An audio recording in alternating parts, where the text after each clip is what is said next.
Well, welcome back to the Colorado Avalanche podcast. Coming to you after a fifth straight Avalanche dub and a third straight Logan O'Connor shorthanded goal.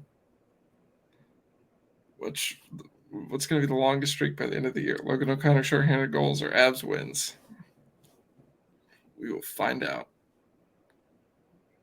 It's probably going to be Avs wins, but hopefully both of these streaks are not the shortest that they'll be this year.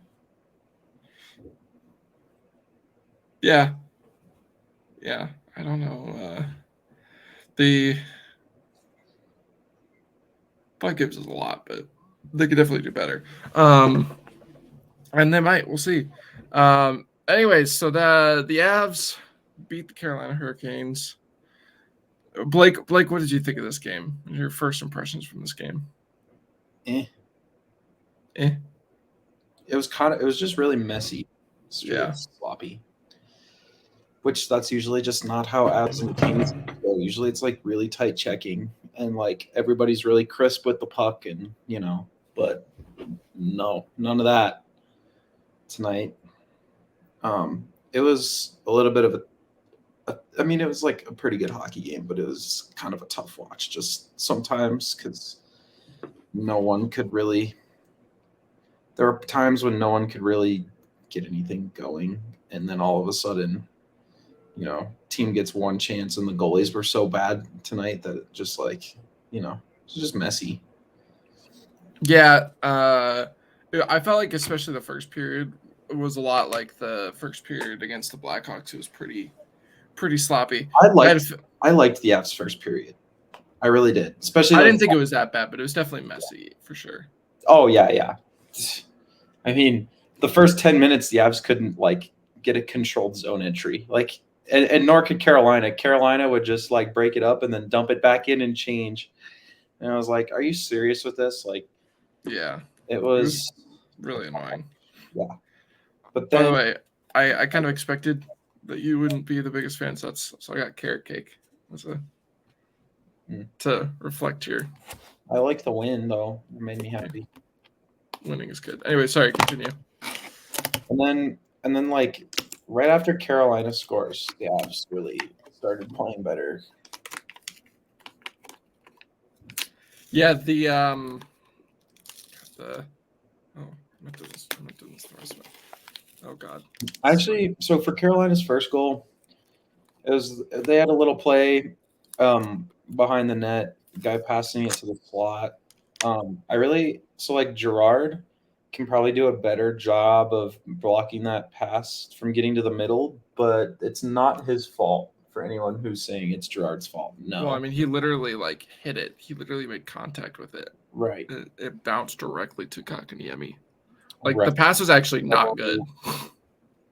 So that is someone else's guy. The other defenseman, ideally. It was Lehkonen, so I'm pretty sure. It was either Lecky or I forget if it was Manson or whoever was PKing with Girard. But ideally, the other defenseman's right there. Not great. The net. So I don't know. Just kind of a PK breakdown. Happens sometimes. That one is a really tough save for any goalie. So yeah, from that close in, you're not expecting much. Yeah, I thought the Avs responded well after that. Obviously, they go down and draw a penalty, which no one on the Altitude broadcast team knew happened. They just thought so. They saw it was actually pretty funny. So off the face-off, Johansen kind of ripped Stahl's helmet off. Mm-hmm. And then he went off, and they all thought no one else came back, and they were like, it gave the Avs a power play. And it was like they were on a power play. 5-on-3, yeah. You see Makar really step into that space right away. Mm-hmm. This is the net, but yeah, and nobody in the arena really knew either because the referee, his mic wasn't working when he was announcing it, which is why. So that makes sense. Yeah. I turned to my brother. I was like, "We have a power play." And he was like, "What?" It's like, "Yeah." And then they scored because Nathan McKinnon made a really cool play. Yeah, no, he danced around Jacob Slavin a little bit. Made a pass so fast that Ryan Johansen wasn't able to get a stick on it, but he was in the right place anyways, so. Good feet. Yeah, good feet. It was actually good feet from Lucky, too, because he jumped out of the way of the pass, which was smart. I don't know if his feet were actually in the way, but it was still just some good awareness. Mm-hmm. What did you think of Ryan Johansen's game tonight? So good. And I thought he was one of the better forwards defensively, too. Like, at least he wasn't an active detriment on that side of the ice the entire game. You mean which side of the ice? Defensive side. Oh, yeah. He made some good defensive plays. He has a really good stick. Yeah, that long stick, he uses it well. What can I say? Yeah, there were a couple times, especially in the third, where they'd try to make a D-to-D pass and he'd just poke it out the neutral zone. Yeah. There was one, he made like a nice little stick lift play in the, I don't remember when it was. Watching him skate, though, third. Kind of a tough watch. Yeah, you could definitely tell he sticks in the higher part of the zone a lot more because he knows he doesn't have the speed to really. But he also just he finds his way to these areas, kind of like Paul Stastny used to, where he would just find his way to those areas where he just isn't covered. Mm-hmm. Savvy. But his hockey IQ definitely makes up for his lack of foot speed. I think he's fitting just nicely. Yeah, no, and one thing that I've noticed and that I didn't really notice in games before, I don't know if that's just a me thing or because it just wasn't how it went. But he reads, so we already talked about how he reads the ice well, and I think I've been thinking of it from he reads the ice and he gets himself in position, but he also is really good at making really quick passes to help kind of move play along. Yeah, that's what I was just gonna say. Pretty much the same thing. He's not a good rush player when he has to be the one carrying it in, but he's really good at helping his line mates enter with speed. Mm-hmm. Which is exactly what Ryan O'Reilly, Paul Stastny were really good at with McKinnon and Landeskog back in the day, and Duchesne. So, yeah. So, and then the other kind of topic from this goal. So obviously the first Hurricanes goal isn't technically on the power play, but might as well have been. Yeah. And then they do score a power play goal later. So, but then the Avs score 3 power play goals in this game. What do you think? Do you think it's a worthwhile change to kind of get the power play going, maybe sacrifice? Because they only got 1 goal scored against them on 5 chances for Carolina, but they definitely weren't. The penalty kill wasn't as quite as good as it had been. I think it's a worthwhile trade. Also, just wasn't terrible. Yeah, that's definitely true. The other shorthanded goal they give up, the Brent Burns goal, which I think it made it 2-1, right? Yeah, it did 2-1 Carolina. So this is the next goal in the order. Honestly, there is a screen, but that was the first goal of the season where I was like, okay, yeah, maybe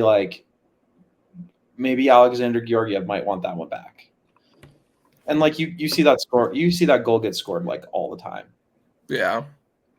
But he picks a corner, it's a nice shot, but it's the first one where you're just okay, maybe he would have wanted that one back. Yeah, but even I don't think that. Stefan Nason was probably the Hurricanes' best player today.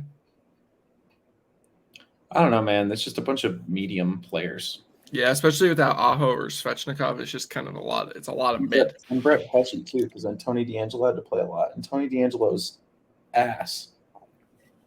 Tony DeAngelo got kind of cooked. So did Jacob Slavin. Yeah. Jacob Slavin was terrible. I've never seen him play that bad.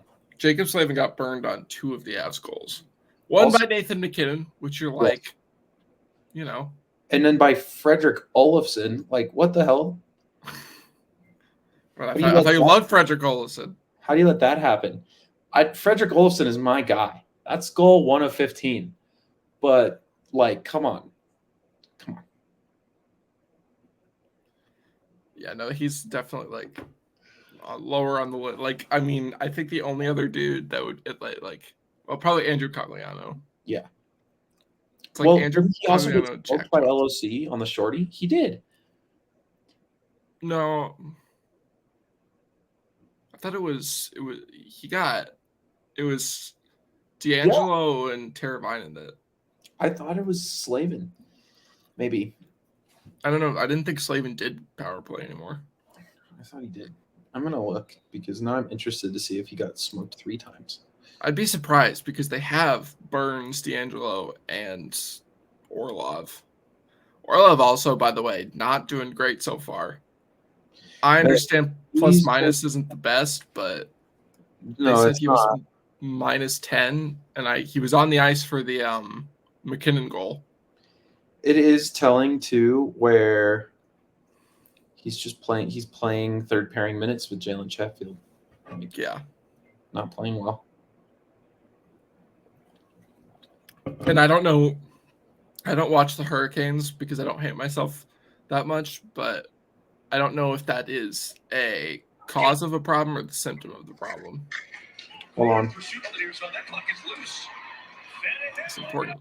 Oh yeah, no, it was D'Angelo and Teravainen. I didn't have words when they scored that goal, but we are skipping ahead a little. Well, no, I guess we're not. That's the next goal. We're not, yeah. Yeah. I think it's kind of funny because these past 2 shorthanded goals. Wait, I thought Michael Bunting scored to make it 3-2 Carolina. Yeah, this is the second goal for the Avs. Yeah, but we didn't talk about Michael Bunting's goal. It's because Michael Bunting. There's 2 more goals before there's 2. So it went. I forget how the goals went. So it went Kotkaniemi, Logan O'Connor, Brent Burns, Michael Bunting, and then scored a bunch. Kotkaniemi, Ryan Johansen. Right. Yeah. Right. What did I say? Logan O'Connor. Yeah. No, I meant Ryan Johansen. Then Logan O'Connor. Oh, so is Brent Burns then O'Connor? No. So sorry. So it was in the first. It was Kotkaniemi and then Johansen, and then 2 minutes in. It was O'Connor, and then later it was Burns, and then Bunting, and then they took the lead, and then the Avs scored all their goals. And then, Gotcha. And then Slavin scored a goal later, but who cares? Yeah. Was it even really a goal? We'll get to that. I mean, like, he didn't even earn it. He just, like, shot it from far out, and it just happened to, go in. It's lucky. Okay. Yeah, so I mean, I don't. We've seen this before from Logan O'Connor. The hot start to the season, but we've never seen it like this. I think it's pretty funny. Like I was gonna say, I think it's pretty funny how in his first few shorthanded goals, he's just like just shoot the puck. Just beats a goal. He does a good job. But now he's like, now I'm feeling myself. Now I'm gonna add some flair to this. I had to add that. Yeah. Yeah. Not only that, but he just smokes 2 dudes who have a head start on him. Yeah. Which is pretty speedy.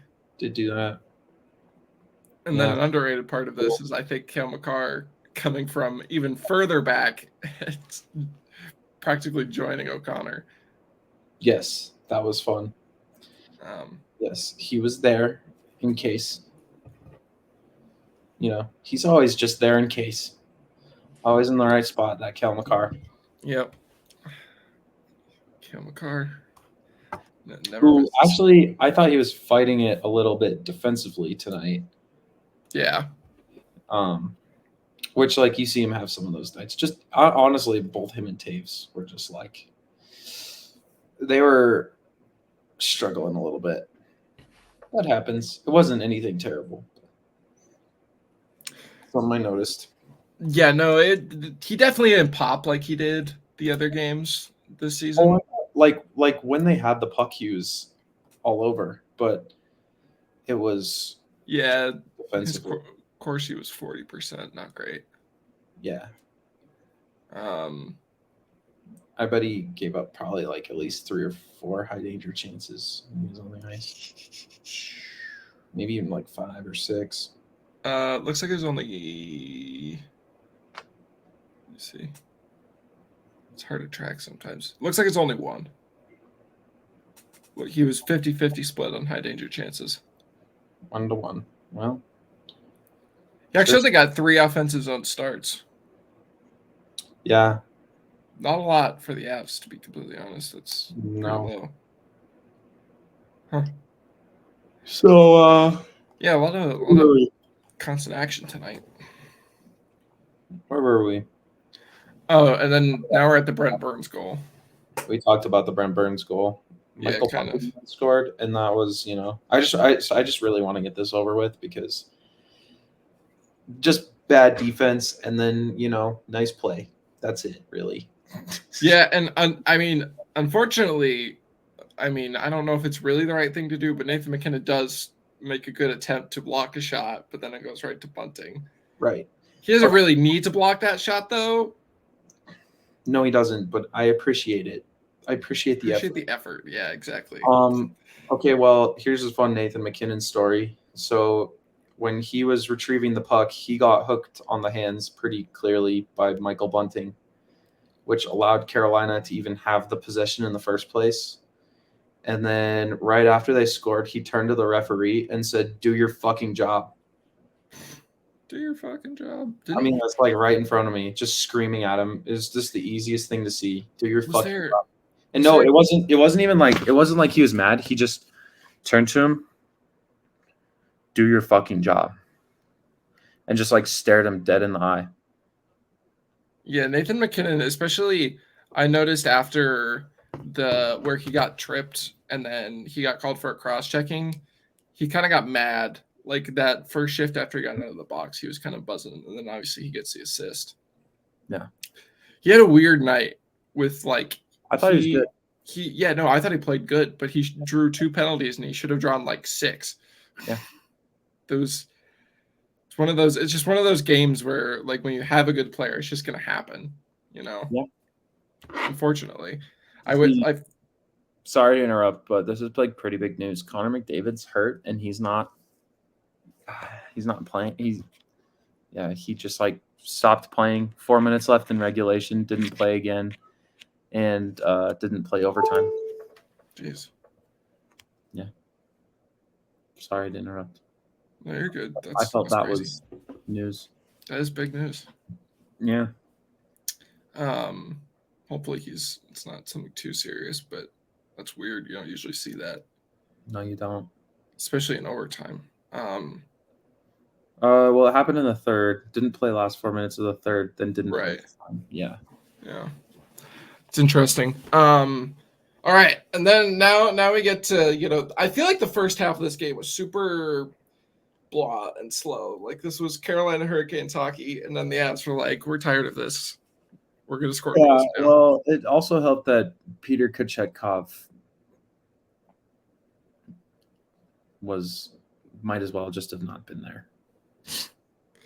Yeah, I think they said the Avs shot like 62% or something in the second period. Yeah, I looked up the shots were 14-3 Hurricanes in the second period. At one point before the Avs exploded. And then at all strengths, the Avs had 8 shots in the second period. I think, so 4 of the last 5 shots went in. Olofsson's goal was awesome. Really strong play along the wall to get it off of there and then on the rush down. Nice puck protection and like where he sticks his leg out. Changed the angle really well on that shot too. Yeah, he like protects it with his leg and then just pulls it in and shoots it. It's really nice. Back bar too. Yeah, it was a really nice shot. It's like, who are you? That was cool. That's some skill right there, man. Yeah, see, I told you all he had a little bit of that skill. He's got a little bit of that. He does. He does have a little bit of that skill. Yeah. It's not like Cogliano where it's like it's completely gone. He's got a little bit of skill. I'd say he even probably has more skill than LOC. I think he probably has more consistent skill. That's what I'm saying. I know that's not the popular opinion right now because LOC. Yeah. He has more skill at 5v5 than Logan O'Connor. Oh, totally. I bet you look up at the end of the season and Olofsson's got, 32 points and O'Connor's got, 27 or something, If he's gonna do stuff like that, then he could definitely get there. It's actually kind of like, I did the poll the other day and I didn't put Olofsson on there, but that, there's only 4 spots. And I was thinking about it. I was like, maybe I should have, but apparently I should have because he scored his first goal before Tatar or Colton. It was always a Johansen power play goal. Yeah, it still is. Yeah, today that happened too. Mm-hmm. There's going to be a lot of those this year. Yeah. Yeah. I mean, he's gonna be like a Gabe Landeskog light, where he's just gonna kind of. I'm surprised he hasn't. I will expect him to get a tip goal sometime soon. Oh, there's going to be plenty of those. Oh yeah. I'd probably say at least 6 or 7 of them. Okay, next goal. What was it? Next goal is, this is the Lehkonen power play. Oh my God, Cale Makar. Yeah, this one was truly. You see him skate it in and then make that move, like just dance. Whoever that player was, I forget. Was it Jacob Slavin? I think it might have been. Oh God. I think it might have been. You gotta get back to me on this one. Let me look. Oh, scrolling. Okay. Let's see where. There it is. Wait. Yes, it is this one. Okay. Wait, one shit. There it is. Okay. So yeah, he starts from behind the net. Mm-hmm. Just skates by. Says fuck the drop pass. No, I think it was Teravainen again, actually. It's Teravainen. Teravainen also did not have a good night. Yeah, he's kind of soft. Also, apparently Brent Burns was on the penalty kill, which is it's a decision. Yeah, I noticed that too. I was like, all right. Well, that's the problem. You have Tony DeAngelo, Dmitry Orlov, and Brent Burns. One of them has to kill penalties. Oh, Orlov's a good defenseman, like defensively. Right. Well, actually, probably 2 of them. Well, I think one of them actually got a penalty. Shea got a penalty. Right. So that's probably like, we have to play Brent Burns. That's the problem. That's why you can't have a Brent Burns and a Tony DeAngelo because. Yeah. I mean, you can. I think it's fun how all 6 of the Avs defensemen kill penalties. I just think that's fun. It's a good time. I know a lot of people don't want Cale to kill penalties, but he's just so good at it that I'm just kind of. If he can kill penalties and stay at around 24 minutes a night, fine. But if he kills penalties and he has to play like 30 minutes, no. That's where I'm right. Yeah, no, you don't want to ride him too hard, and I get that, but also you don't want to play him 20 minutes a night because then you're not taking advantage of you have Cale Makar and the other team doesn't. Yeah, exactly. So now we get into this third goal. I mean, this is just to finish it off. Makes a nice pass to Johansen and gets a shot off, and Lehkonen literally has an open net. So. Yeah, not much to talk about, but sorry. Good stick, Lecky. It was a good stick. Then we get this 5th goal for the Avs, and now, so this is interesting. This is something that we haven't really talked about, but rather than like switching one player or anything, Bednar switched the centers, kind of. I mean, he didn't really switch the centers. He switched the wing pairs. So instead of McKinnon, Rantanen, and Tatar, it's it was McKinnon, Lehkonen, and Nichushkin, and then Johansen centered the wing pair that was at the top. How did that clearly worked out pretty well for the rest of the game? What do you think of those? I just like how he's tinkering. Just like do random shit like that all season.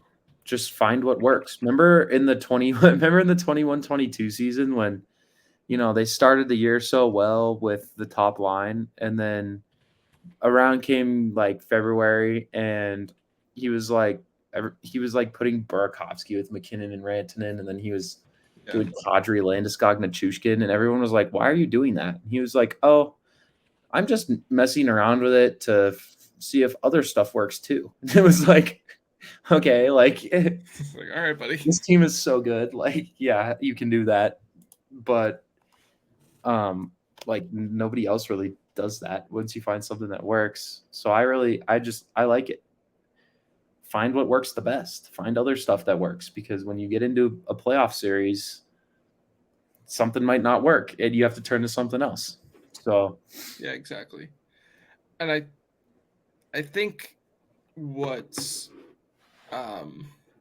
I sometimes I have problems with like I feel like he switches lines too much, but in the past 2 games he's like really found some stuff that's worked, and it's really sparked the team well. And I don't know if that's just a difference in the team, or if he's just finding these better combinations and he's doing them at a better time.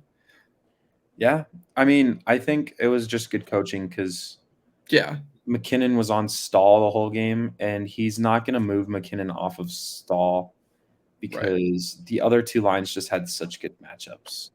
Yeah, exactly. You don't want to. Yeah, you don't want to mess with those.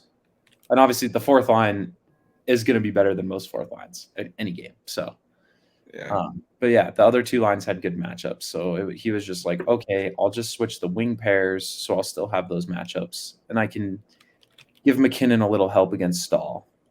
Exactly. Because, yeah, it's just a little bit of a heavier game when you have to play against him. And like Stahl's always been like pretty good against the Avs, and I was surprised he wasn't today. He's good at mucking it up, that's for sure. McKinnon or Stahl? What? McKinnon or Stahl? Stahl's good at mucking it up. Okay, I was gonna say. Yeah, I didn't think he played particularly well, but he still does that. Oh, I didn't notice him. But he still does that where he just shadowed McKinnon. There was one rush late in the third, where Nichushkin and Lehkonen were on the far side of the ice, and McKinnon was like sneaking high and on the complete opposite side of the ice, and Stahl was skating right next to him, like shadowing him the entire time. And I was like, okay. Yeah, it's just that seems a little bit like you're ignoring the actual hockey going on, and you're just like being petty. So that's kind of what they do, though. Like, I've noticed that a lot. No, yeah, it's true. Especially like I remember watching a game last year when they played the Leafs, and they were doing that with Matthews. They just put Stahl on him. Yeah, shadow him the entire So it's an interesting chess piece to have, but like, have you noticed that they've been getting 7 dropped on them regularly? Yeah, they've been really bad. Yeah, to start the season. I don't know if it's defensively or goaltending, but the Carolina Hurricanes have not had a good start to the season at all. Like the Seattle Kraken had scored like 1 goal a game. They scored like, I don't know, was it 7? They scored 7 goals against the Hurricanes. Yeah. I just dropped 6. I mean, I remember I was listening to the DNVR podcast the other day, and Eric Lacroix was like, take the over, because every single Carolina Hurricanes game this year has gone over. And I was like, ha, that can't be right. Like, it's the Hurricanes. It's going to be a defensive game. And then sure enough, it was another shootout. Yeah. But yeah, it didn't seem like it was going to be at the start. No, it didn't. Here's the amount of goals scored in each Hurricanes game: 8, 11, 9, 9, 11, 10.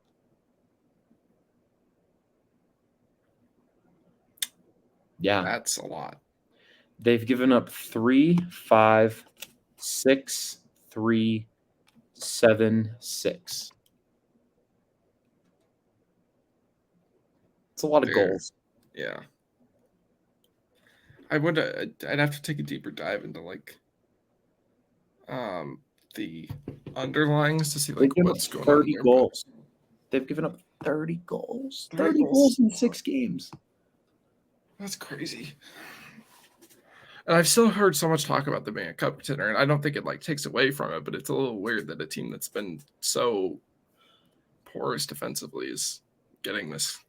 I don't know. It's so weird. I don't understand. Okay. Then Nathan McKinnon scores. Awesome pass by Arturi Lehkonen. Yeah, well, I mean, awesome work by Val Nichushkin too. Oh yeah, can't forget that. Yeah, he beats out the icing, holds a guy off, makes the pass to Lehkonen, and they kind of just leave McKinnon open. Yeah, that's not what you want to be doing. Also, have you noticed that Arturi Lehkonen is just like a point per game player now, and that's just how things are? Yeah. This is who he is. That's cool. Good for him. Mm-hmm. He's actually like before they switched, I wasn't super impressed with Lehkonen, but then they switched back. They switched, and I was like, "Good stick, Lecky." He has a good stick. Yeah, it was a meh stick before, and then it was a good stick. Yeah, I mean, what can you say? It's a good stick. Then Mikko Rantanen, just fucking picks a corner. Yeah, they left Nathan McKinnon wide open, and then they were like, "Well, we'll try this with Mikko Rantanen. Surely it won't backfire again." Yeah, he's just like, it did backfire. Yeah. It's the surprise of no one. Mm-hmm. Another power play goal with seconds left in the period. Also. Yeah, I mean, I saw him walking in, and I was like, "Oh, this always goes in." Yeah. Uh-huh. He's actually kind of sneaky good from that kind of distance. He does that a lot. He'll curl back and he'll go into the slot. Oh yeah, watching him cut to the slot is like, honestly, it's just like porn. It's beautiful. It's so good.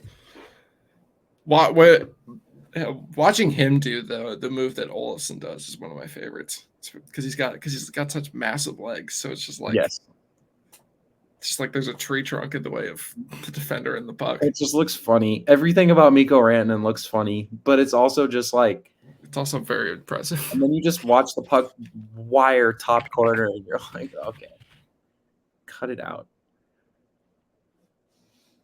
Kel McCarr, 2 points, pretty good. 2 points, pretty good. And Jacob Slavin scores that. Yeah, goal. the third period was, I thought, pretty good from the Avs. I thought the Avs were great.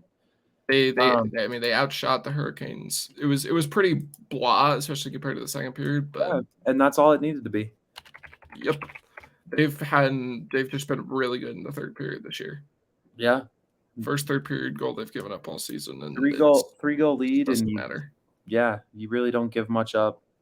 What, they probably had to give up 5-6 shots in the third period. Yeah, that's about it. And they probably only got 5 or 6, but yeah, yeah. I think they had a little bit less because of the power play that Carolina got. Well, they both had a power play, but yeah. It's a pretty good game for the Avs. I don't know. It was messy, and but I think it's encouraging to see them win all these games like completely different ways. I don't think they've won a single game in the same way. This game and the Seattle game, the 18-19 or 19-20 Avs would not have won. No. I mean, technically they literally didn't. Just like the environment of the game. It was too much. Yeah. And then obviously the third line was a little bit weird today. I didn't think it was bad. No, I didn't see them very much at the end of the second period. In the second half of the second, I just didn't see them on the ice very There was much. just so much special teams. Yeah. And all of them, like they would do, he would do like makeshift lines. Like I remember there were a couple shifts where it was Johansen, McKinnon, Rantanen. And then there are a couple shifts where it was Colton, Johansen, Miko. Yeah, I noticed Colton up there a few times. It was very weird. So I can't wait till Ross Colton and Miles Wood start scoring. That's going to be fun. There's still, you can tell, like, actually, I think Miles Wood is a perfect fit. I think Ross Colton is still adjusting to playing more on the rush, and I think he's going to be really good at it. I just think, I think it's going to take games. In Tampa Bay, he's playing a different kind of role than he was. Like I know he was a 3C a little bit, but the style of play and like what different. they're asking him to do is different. Yeah, they're asking him to carry it, and they're asking him to play more downhill.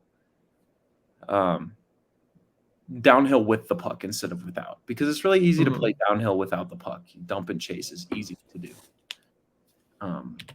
It's hard to carry it in. It is. It takes mental strength to carry it, to be a team that wants to carry the puck, because you're going to run into teams like the Hurricanes who are really good at stopping that. But if you can break that, and if you can carry against any team, any style, you can play that carry style, you're going to win a lot of games, because what do you not have when you dump it in? Puck. Yeah. That's, and that was something that like we talked about. But God, dude, watching that first period was like I was so worried that I was just gonna be pulling my hair out by the end of the game, because like Carolina would just trap it, dump the puck in, trap it, dump the puck in, and I was like, try and do something. Yeah, and then they'd change after like 20 seconds to be like, oh yeah, let's just change, go for change. This isn't hockey. Yeah, it's like, you guys actually serious with this? Like, are you guys just like, what's the plan to score here? No wonder you don't win any games in the Eastern Conference Final. Right. If you're gonna play like this. Are you gonna ever try to score? Yeah. Right. And that was the thing, is that like they were doing what they wanted, but I was never like, I'm worried they're gonna score.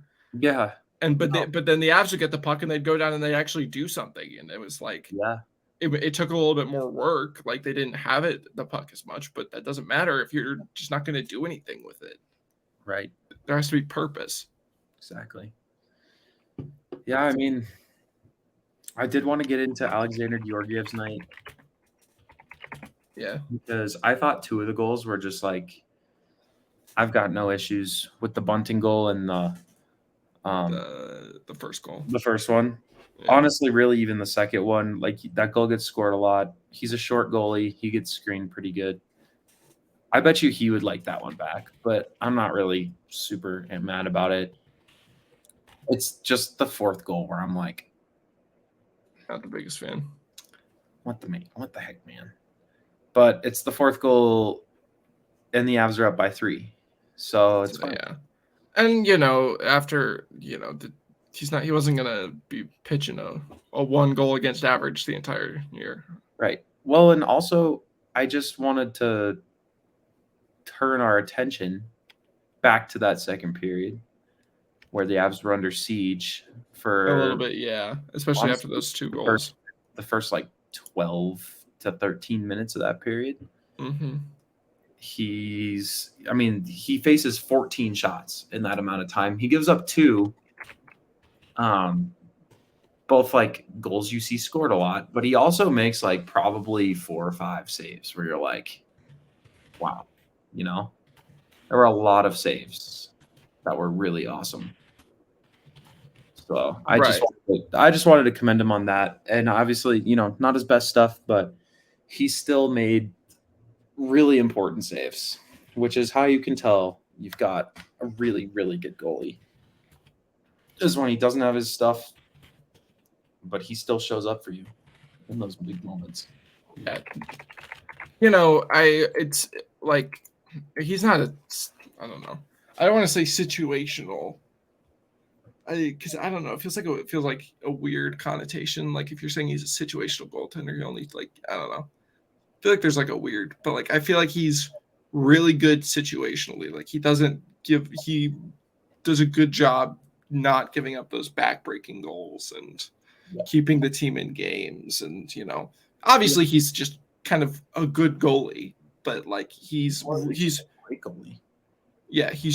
really focused. Like he knows what his team needs and when he needs to step up, I feel like is the way I would put it.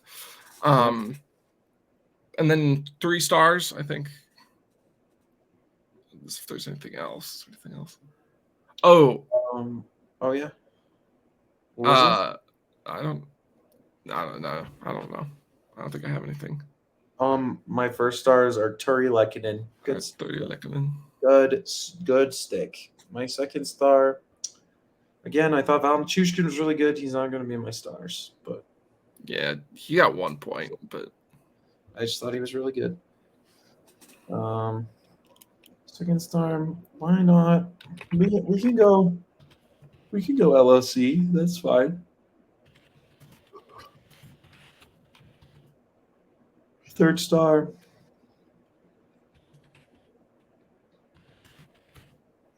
I don't know.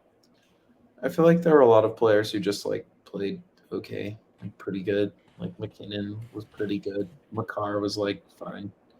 Yeah. For his standards, Mikko was fine. I'll give it to Fredrick Olofsson. Why not? Okay. I think he's an awesome fourth line center. Yeah, this is the best game that I've seen of him so far. He was really good on the penalty kill. I liked him a lot defensively too. I thought he was really good against the Sharks as well. But yeah, I mean that fourth line of Carolina, which was Burke, Lemieux, and whoever else they had, got eaten alive. Yeah. That's not a very good fourth line. No. But I guess it's not. They're going to have to be their full-time third. Avalanche have the best fourth line in the league. Best fourth line. Yeah. Disappointing player? What are your stars, though? Oh, yeah, right. I said them in my head and then I didn't say them. I think Lekkonen's probably 1 for me. I'd probably put Johansen second, and then I'd put O'Connor third.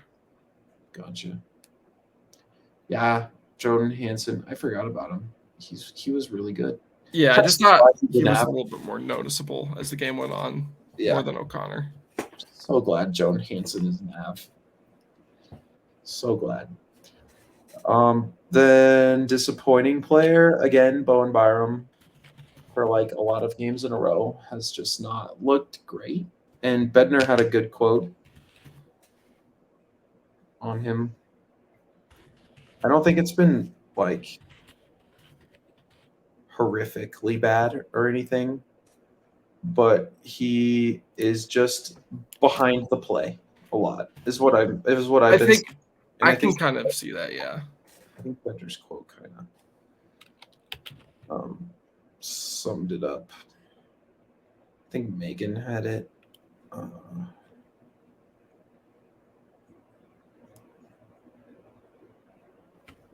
No, it'd be Peter Baugh.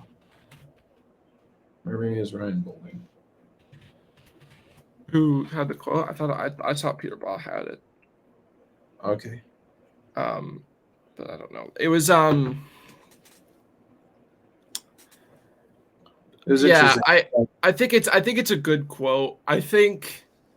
I don't know. I think part of the problem is they're putting him on his offside, and as a defender, that could be hard sometimes because Gerard's been on the right side more than Bo. When he was with Jack Johnson, he was on his offside, but Gerard plays the right more than Bowen Byram, for sure. What do you mean, like together, or when Gerard and Byram are paired together? Gerard's on the right side. Yeah. Because he's really good at it. But when Bo got moved with Jack Johnson, Bo was on the right side because you're not putting Jack Johnson on the right side. Just here's the quote. Can't take away from his hot corner. It's true. Here's the quote. he can be a dominant player. Right now, he's not there. He's struggling with the foot speed of the game. His reads, his timing is off. That's why he's getting caught with some penalties. Yeah, I mean, and like the penalties that he's taken have been mostly stupid and like soft calls, but that's what happens when you're behind the play. Yeah, it makes life a little bit harder. I don't know what to do with him because I don't know. Him and Gerard just haven't worked. They kind of just don't work. And I don't know. I feel like it just works worse for Byram with those two. Like Gerard is just always Gerard. Byram just doesn't look like himself. Yeah, I don't know. I don't know. I don't want to put him with Jack Johnson. I'm just going to be honest. This is the worst I've ever seen Jack Johnson play. Oh no, he's not awful today. Good at all. And I need to see Caleb Jones because if you can maybe put I don't know what to do with those two, but I don't want to put Byram on the third pairing, but like we know Manson and Gerard work well together. Yeah, I mean. It is tough, though, because Taves and McCarr have just been so good to start the year. Yeah. And, like, Byram has not played well enough to justify getting minutes with McCarr. And, like, so that's kind of out of the picture. And then Sam Girard's been so good to start the year that, like, you're not putting him with Jack Johnson. You're putting him with Josh Manson or Bowen Byram. And they ended up moving him with Manson and then Bo down with Jack Johnson. I actually thought Bo and JJ were fine together. And I mean, the thing is, Bo still even picks up an assist tonight. Like, obviously, he didn't play great. It's a cheapie, but it is an assist. And, and also, just Gerard and Manson looked so good. Like, I feel like that's just what you have to do for a little bit.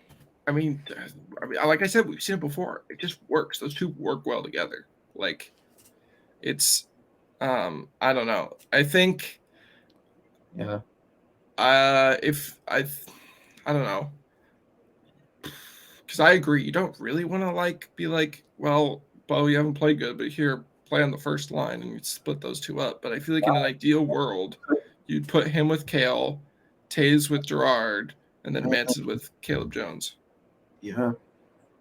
But I really hope they call Jones up before the road trip. Once Caleb Jones gets up here, him and Manson are going to be such a good third pair. I think it's good, yeah. Yeah. But I think that's really short 2-game road homestand, but yeah. Let's take a look at this road trip. I know they start in New York. It's Islanders, Penguins, then Sabres. No, Islanders, Sabres, then Penguins. No, it is Penguins, then Sabres. Then Islanders. Yeah, Islanders, Penguins, Sabres. And then they come back home. Weird. Yeah. That's weird. 3 games in the next 10 days, it looks like. So a lot of off time. Yeah.